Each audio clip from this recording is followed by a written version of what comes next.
Good morning, everyone. This is Father Nate, missionary priest in Italy. Thanks for joining us today, June 23rd, on No Greater Light, our podcast on Marian feasts and Marian meditations.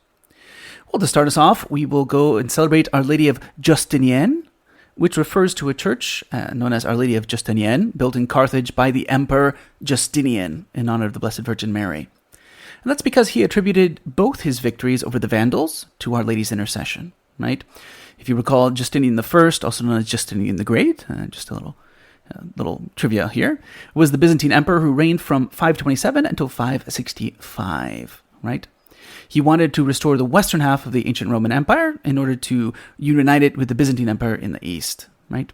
He's known as a great builder of monuments and churches, and Our Lady of Justinienne was built in honor of the Blessed Virgin in Carthage, right? Next, we jump down to Madonna del Sasso, which is like Our Lady of the Rock, in Bibbiena, Arezzo, Tuscany, in Italy. It was today, June 23rd, 1347, when young Catherine, at the age of 7, was waiting for her mother at the base of a massive rock, when she saw a beautiful lady in white who gave her some pods. And then it said, found that evening to be full of blood. Okay, an omen of the bubonic plague of the following year, which saw Bibbiena and the towns around it actually largely spared, okay? That's a little creepy omen, but the rock formation where Catherine saw Our Lady became the core of the sanctuary of the Madonna of the Rock, which is what Madonna del Sasso means, right? Around 1435, Bicci di Lorenzo made a beautiful fresco on the main altarpiece against the top, right? Which was miraculously spared by a fire that destroyed the first building. The present sanctuary was consecrated in 1507. Today it's under the care of the Dominican Friars, and they celebrate the feast of Madonna del Sasso with fireworks on the night of the 22nd. And then on the anniversary of the apparition, so today, June 23rd, there's a solemn mass, a concert, and a communal meal. Next, we jump up to France, where we celebrate Notre Dame de Nouillan in Montetessu in Haute-Pyrénées, Occitanie, France. Just use your imagination there. Where apparitions began in 1848 in the town of Montusset, which is a few kilometers from Lannemezan, if you know where that is. But this is actually a very large Marian sanctuary, one of many that they have in that region, right? So why is it so important? Because it's kind of tucked in the middle of nowhere. Well, it's by a chapel that dates back to the 14th century, right? It was in the early 19th century that they found a statue of Our Lady in a bush, right? So they decided to build an oratory on that spot where they found the statue, and it became a place of prayer, right? Now, this is important because in 1848, 3 children from the town claimed to have seen the Virgin Mary. And there were also miraculous cures reported by pilgrims and recorded by the man in charge of the town. And this is 10 years before Lourdes, right? Again, the apparition and miracles at Nouillan have not been recognized officially of the church, but there is one undisputed fact, which is the constant devotion of the people of that town, right? The Marian devotion has been passed down from generation to generation. So then we jump back down to Italy, where we celebrate another Madonna delle Grazie, Our Lady of Grace, in Ardesio, Bergamo, Lombardy, in Italy. And the feast commemorates an apparition to 2 girls in the family shrine in 1607. Okay, and this took place, you might have guessed it, June 23rd, 1607, right? It's a big celebration for them. So what's the story here? Well, the man Marco Salera had his house, which had a room, which was called like the Room of the Saints. In 1449, a pious priest had ordered it to be frescoed with a whole bunch of holy images, like images of saints. And so if you go in this room, it's just covered with frescoes of saints, like Christ crucified with Our Lady of Sorrows, St. John the Baptist, St. George, St. Augustine.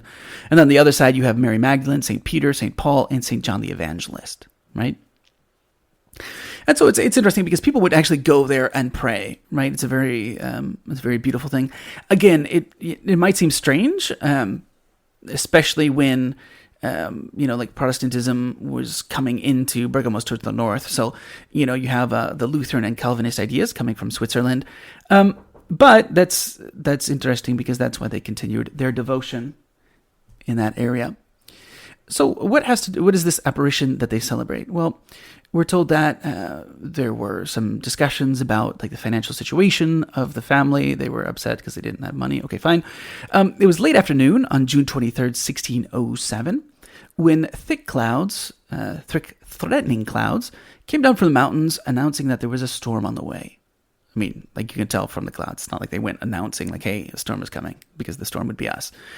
So they were frightened and worried for the harvest. So the mother sent her 2 children to pray in the room of the saints, right? As they were praying, the 2 children saw, right, in the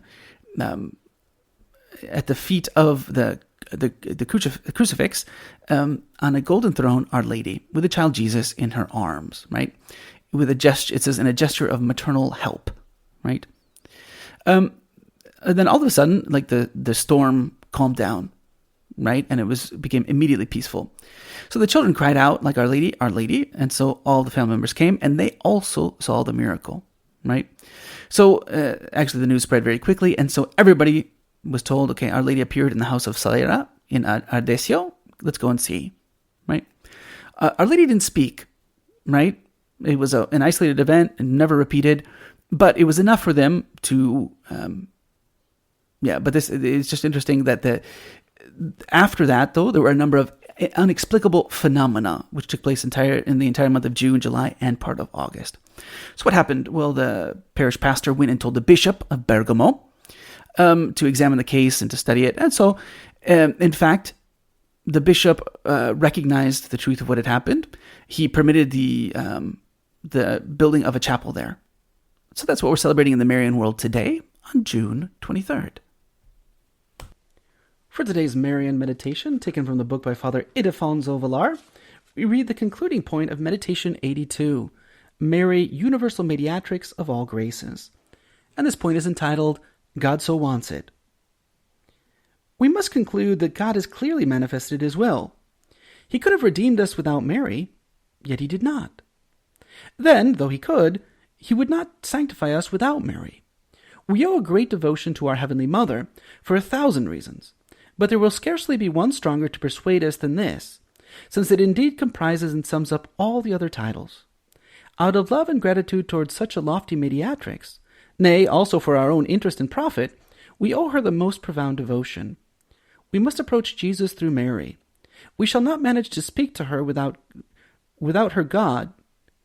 Okay, we shall not manage to speak to him without her. God himself gives himself to us through Mary. Okay, that's grammatically a very poor sentence. It is through her that we must reach God.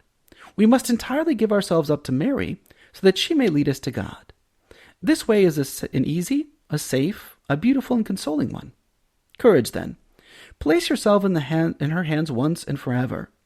Give your mother the key of your heart, that she may turn it at her will. And worry no longer. Whatever she arranges is always the best for us. Entreat her to give you a little share in the graces she possesses, but ask for one grace in particular, namely, the grace of loving our blessed Lord in life and in death, in time and eternity, with her and through her. For today's reading from The Admirable Heart of Mary by St. John Eudes, we continue with Part 10, St. John Eudes' commentary on the Magnificat, and we continue with Chapter 3 concerning the first 4 words, in Latin anyways, Magnificat anima mea Dominum, my soul doth magnify the Lord. Here is the third word, mea, my soul. What is this soul with which the Virgin Mary calls her soul? My first reply to this question is that I know a great author, and here it says in reference Vigerius, Cardinal Mark Vigerius, a Franciscan who died in Rome in 1516, who maintains that this soul of the Blessed Virgin is her Son Jesus Christ, the soul of her soul. Secondly, I answer that these words, anima mea, my soul, refer first to the individual and natural soul which animates the body of the Immaculate Virgin, and second, to the soul of the divine infant, whom she is carrying in her womb, who is so closely united with her own soul that their two souls, in a certain sense, form but a single soul. In the third place, these words, anima mea, my soul, indicate and include all souls created in the image and likeness of God, who have ever been, are now, and ever will be in the world. St. Paul assures us that the Eternal Father has given us all things in giving us a divine Son. It's a reference to Romans 8:32. So there can be no doubt that, in giving Christ to his divine mother, he thus gave her all things, and therefore all souls belong to her. Mary is not unaware of this, and she also knows full well her sacred obligation to make use of everything that God has given her, for his honor and glory. Consequently, when Mary pronounces these words, "My soul doth magnify the Lord," considering all the souls of the past, present, and future as souls who belong to her, she includes them all in order to unite them with the soul of her Son and her own soul, and in order to avail herself of every soul for praising, exalting, and magnifying him who descended from heaven and took flesh in her own virginal womb, so that he might accomplish the great work of their redemption. Hello, and we hope that you enjoyed listening to our Marian podcast.